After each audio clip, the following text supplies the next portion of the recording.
BSP candidate Shoaib खतीब के south Mumbai में हुई office opening next to JJ petrol pump Mumbai.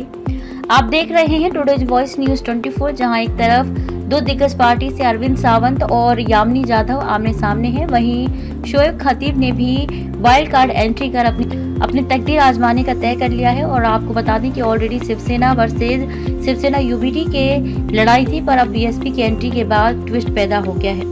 Shoaib Khatib Jama Masjid trust और बड़ा कब्रिस्तान ट्रस्ट में ऑलरेडी अपनी जीत हासिल कर चुके हैं और अब उन्होंने अपनी पॉलिटिकल कैरियर में भी जीतने का मन बना लिया है। Big boss contestant Zubair Khan भी शोएब खतीब के साथ नजर आए थे। शोएब खतीब पर कई आरोप लगे थे और वहीं पर जब उनसे सारे सवाल किए गए तो उन्होंने क्या कहा, आप भी सुनिए। साथ ही जुबैर खान ने क्या कहा, ये भी सुनिए। सभी दर्शकों से रिक्वेस्ट है कि वीडियो को लाइक करें, शेयर करें और सब्सक्राइब करें और बेल आइकन दबाना ना भूलें। वजह ये है कि आज हिंदुस्तान के अंदर, ख़ुसूसी तौर पर महाराष्ट्र के अंदर जो हमारी तादाद है, जिस हिसाब से परसेंटेज वाइज जो है माइनॉरिटी है, उस हिसाब से कहीं भी हमको टिकट नहीं दी गई। हमारी जो है कहीं पे भी उस चीज़ को लेकर हमारे को इम्पोर्टेंस नहीं दी गई। महाराष्ट्र के अंदर आज 48 सीट्स के ऊपर इलेक्शन हो रहा है, लेकिन माइनॉरिटी को यहाँ पर जो है दरगुजर किया गया। इस चीज़ को देखते हुए कहीं ना कहीं बहुजन समाज पार्टी मायावती बहन जी ने जो है हम पे भरोसा किया और हमको टिकट दी। तो इस बुनियाद के ऊपर जो है हमारा इरादा बना कि हमको बाकायदा इलेक्शन लड़ना चाहिए। क्या है मुद्दे रहेंगे जो आप यहाँ पे देखना चाहेंगे? मुद्दे तो यही है कि आज जो है माइनॉरिटी जो है वो बेसिक सहूलत से बहुत दूर है। हमने बार बार जो है लोगों पे भरोसा करके हमारे सांसद साहब को 2 मरतबा टर्म दिया, लेकिन कहीं ना कहीं वो चीज़ें हमारे लिए फेल हो गई। इसी बुनियाद को लेते हुए हम बेसिक सहूलतें और जो चीज़ें माइनॉरिटी के हक़ में है, एजुकेशन, हॉस्पिटल्स, मेडिकल्स को लेकर और सारी सुविधा, कंस्ट्रक्शन अच्छे से अच्छा हो, ये सब चीज़ को देखते हुए जो है हमने इसके ऊपर कोशिश की है। जामा मस्जिद और बड़ा कब्रिस्तान में हमेशा आपको इलेक्शन में सक्सेस हुआ है, क्या इस इलेक्शन में भी आपको लग रहा है सक्सेस होगा?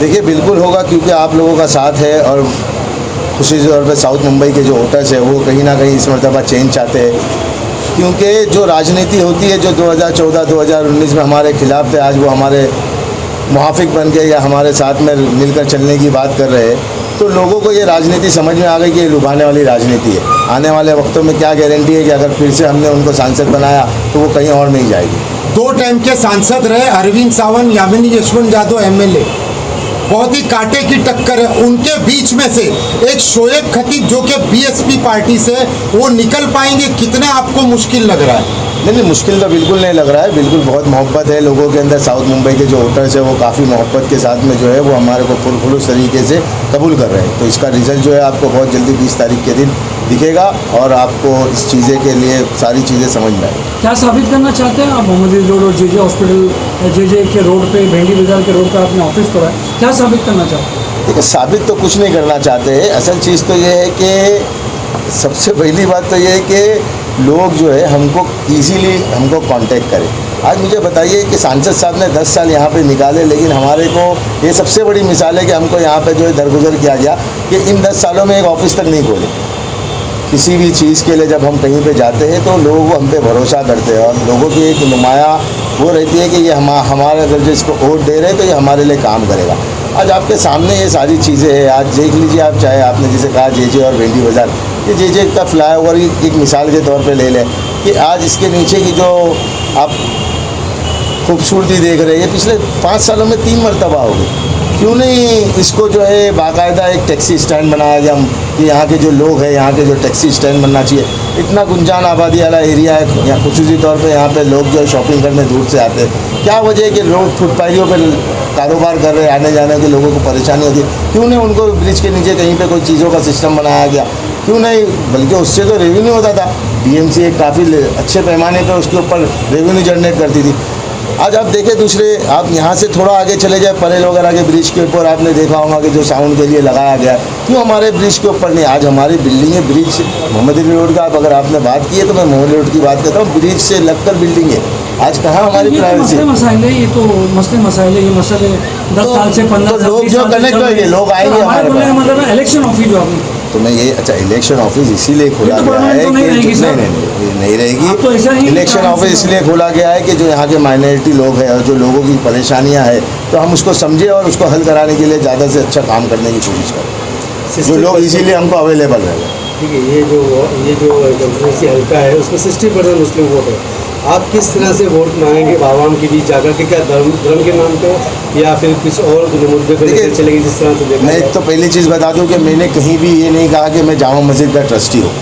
ये तो लोगों को पता है, लोगों ने काम देखा है, मैं वो उस चीज़ के लिए नहीं, हम तो काम की बुनियाद पे और काम के जज्बे की बुनियाद पे लोगों से वोट मांग रहे हैं, क्योंकि लोगों ने हमारे अंदर वो जज्बा देखा है।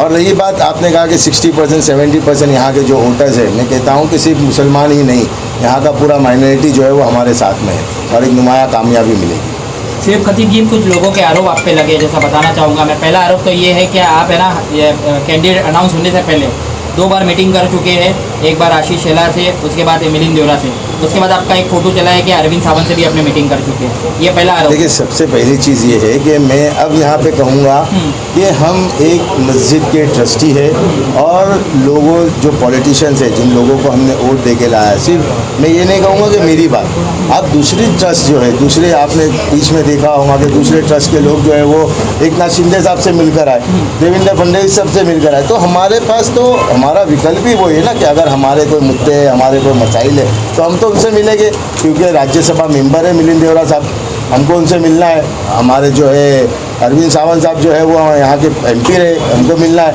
आशीष शेलार साहब जो है वो मुंबई के BJP के अध्यक्ष है। अगर कोई आकर हमसे मिलना चाहे, अगर हम उनसे जाके मिलते हैं तो इसका मतलब ये नहीं है कि हम कहीं उनसे मिले हुए। हम उनकी पॉलिसी की पूरी मुखालिफत करते हैं, जो भी उनकी पॉलिसी है जो माइनॉरिटी को लेकर, हम BJP की पूरी मुखालिफत करते हैं। जो पॉलिसी अगर मुसलमानों की या माइनॉरिटी के खिलाफ है, हमारा काम जो है वो कौम के लिए काम करना है। आप बीजेपी पार्टी ज्वाइन की थे, वीडियो चल रही है। नहीं, वो चल रही है वीडियो, तो उसके अंदर हकीकत और सच्चाई क्या है? अगर बताइए बीजेपी, आप। बता रहा हूँ, अगर आप सलीम भाई कोई पार्टी ज्वाइन करते हैं तो उसके लिए कहीं ना कहीं प्रमाण पत्र लगता है, सारी चीज़ें लगती है। आप मुझे बताइए कि हमने कहाँ ऑफिशियली वो चीज़ों को किया है। अगर आज हम कहीं पे जाते हैं या कोई संस्था में जाते हैं तो वो संस्था अगर हमारे पे, अगर हम पे मफलर डाल दी, ये डाल दी, तो इसका मतलब ये नहीं है कि हमने की। अगर कहीं कोई बात थी तो हमने उसका उस वक्त जो है, आज से 6-8 महीने साल भर पहले वो बात चली थी, तो हमने जो है मुकम्मल तौर पर जो है उसका खंडन किया था। शुएब भाई, कैसा लगता है जब एक मुसलमान में एक तबका जो टारगेट करा जाता है, क्या लोगों का कहना है क्या भाई ये जो है कौम के गद्दार है? एक तरफ आपकी एक वीडियो चल रही है क्या लॉकडाउन में जो शुएब खतीब ने काम किया वो काबिल तारीफ है, और एक तरफ से कौम का गद्दार। देखिए, तो कैसा लगता है ये? जुनैद भाई, एक बात समझ लीजिए आप, आज किसी को भी हमको कोई चीज़ कहने का हक नहीं है। जी।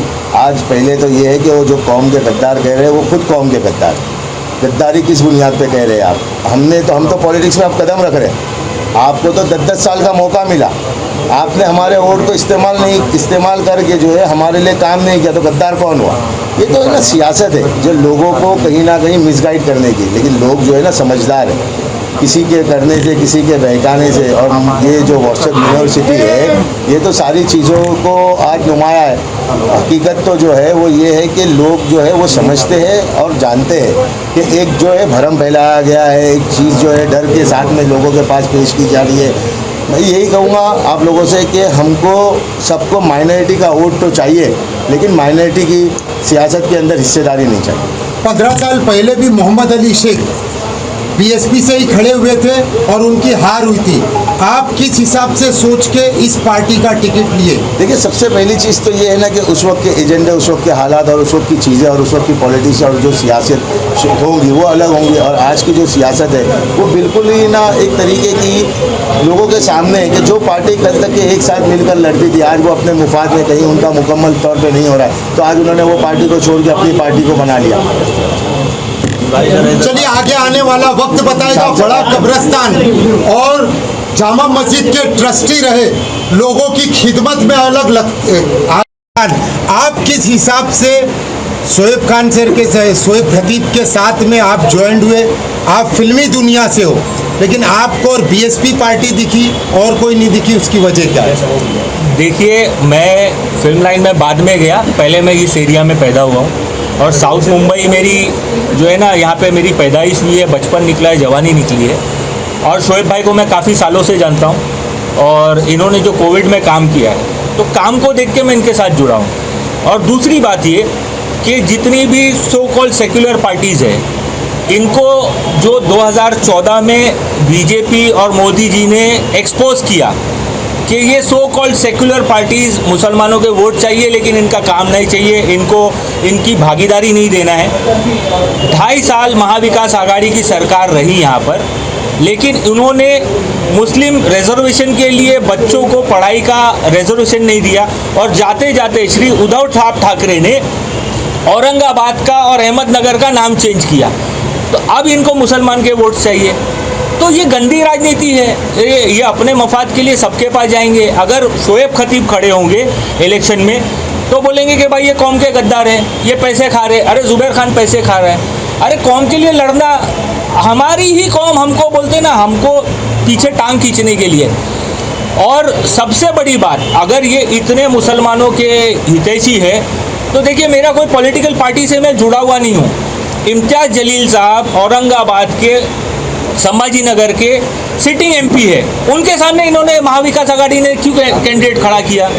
तब हमारे मुसलमान भाई को क्यों नहीं दिखाई दिया कि ये गद्दारी हो रही है कौम के साथ? तब कौम के मुसलमानों के हमदर्द ये सब कहाँ चले गए? हमारा आवाज़ उठा रही है ना। अगर इम्तियाज़ जलील साहब कोई भी पार्टी के हो, लेकिन हमारी कौम की तो आवाज़ उठा रहे, माइनॉरिटीज़ की आवाज़ उठा रहे, ओबीसी की आवाज़ उठा रहे, दलितों की आवाज़ उठा रहे। और संविधान बदल रहा है, संविधान बदल देंगे। कितनी बार कांग्रेस ने संविधान बदला?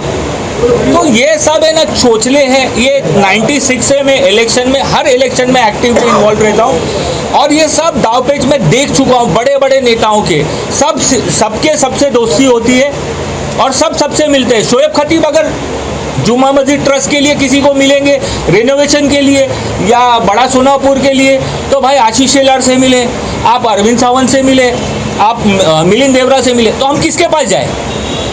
किसके पास जाए काम कराने के लिए? तुम्हारे घर पे आवे?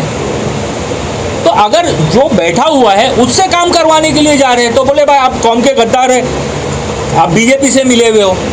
तो भाई अगर हमको काम करवाना है, अगर मुझे ड्राइविंग लाइसेंस लेना है तो मैं ड्राइविंग लाइसेंस के लिए जाके गवर्नमेंट तारदेव में जाके अप्लाई करूँगा। तो बोलेंगे तारदेव में क्यों, क्या घर में बैठ के अप्लाई करना? ये तो भाई दूसरों की मर्जी के हिसाब से हम नहीं चल सकते ना। हमको हमारे हिस्से का काम करना है, जीतना या हारना ऊपर वाले के हाथ में है। चलिए, फिल्मी दुनिया की अगर बात किया जाए तो 5 साल पहले एमएलए का इलेक्शन था, आप ही के एजाज खान एमएलए में खड़े हुए, एंड में वो बैक हो गए थे, पीछे हो गए थे। उन पे इल्ज़ाम लगाया गया था कि उन्होंने कुछ सूत्रों के हिसाब से कि 1 करोड़ लेके वो पीछे हट गए थे एंड में। अरे नहीं भाई, क्या शोएब खतीब से जनता यहाँ पे उम्मीद रखेगी? नहीं भाई, तो वो एंड तक लड़ेंगे, बैठेंगे नहीं। एजाज अलग है, उसका अलग ही सीन था। उस टाइम पे मैंने उसको खूब एक्सपोज किया, लेकिन इस बार वो लड़ रहा है तो उसको मैं सपोर्ट कर रहा हूँ। शोएब भाई का ये चीज़ मैं गारंटी से बोल सकता हूँ कि शोएब भाई जीत के आने के बाद हम इनको रात को 3 बजे भी घर से उठा सकते हैं कि भाई ये काम करना है। अगर कोई दूसरा जीत के आते हैं तो भाई साहब वेट कर रहे हैं, साहब सो रहे हैं, साहब बाथरूम में है, साहब मीटिंग में, यही चलता रहता है। साहब मैडम, साहब मैडम, हम लोग को हमारा भाई जिता के भेजना है। चलिए, कोई बात नहीं।